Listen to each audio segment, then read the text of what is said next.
আপনি তাকে সওয়াব দান করুন, কবরখানাকে জান্নাতের টুকরা বানিয়ে দিন। আল্লাহ তাআলা বেহেশত থেকে কবর পর্যন্ত একটা রাস্তা তৈরি করে দিন, কবরকে প্রসারিত করে দিন। আল্লাহ জান্নাতুল ফেরদাউসের মেহমান হিসেবে আপনি কবুল করে নেন।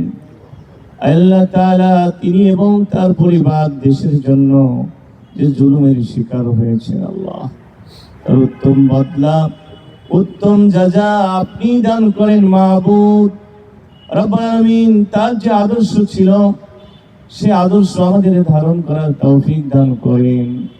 তার আদর্শবান হয়ে আমাদেরকে দেশপ্রেমিক হওয়ার তৌফিক দান করেন, মানুষের জন্য কাজ করার তৌফিক দান করেন, ইনসাফের জন্য, ন্যায়ের জন্য কাজ করার তৌফিক দান করেন। আল্লাহ রব্বুল আলামিন আমার জানা মতে তিনি জীবনে কোনোদিন ইসলামের বিরুদ্ধে কথা বলেন নাই।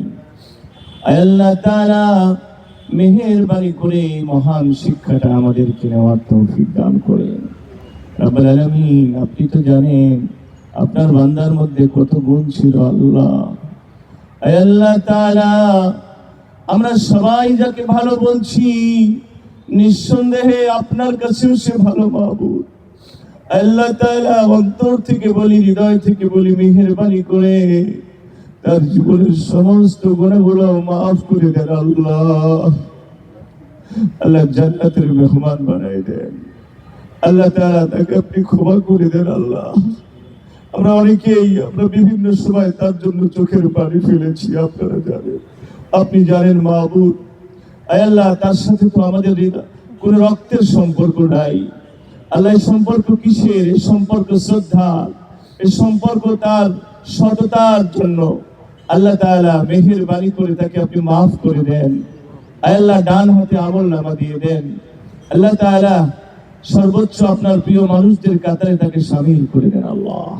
আল্লাহ তাআলা তার পরিবারকে শোক বহন করার তৌফিক দান করে, বিশেষ করে তার একমাত্র জীবিত সন্তান জনাব দেশনেতা তারেক রহমান।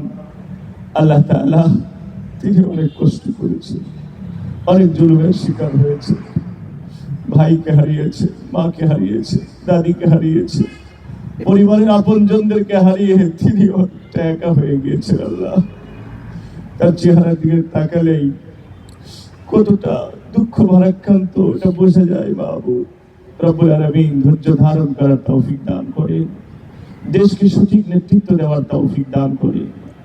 ইয়া আল্লাহ ইয়া রাব্বুল আলামিন আমরা যারা হাত তুলেছি, আমাদের অনেকের বাবা চলে গেছে দুনিয়া ছেড়ে, আমাদের অনেকের মা চলে গেছে। আল্লাহ এই মহতী অনুষ্ঠানে আমরা আমাদের আব্বা আমাদের আম্মার জন্য দোয়া করছি। আমাদের আব্বা আম্মাকে আপনি জান্নাত নসিব করে দিন। আমাদের আব্বা আম্মার কবরগুলোকে আপনি জান্নাত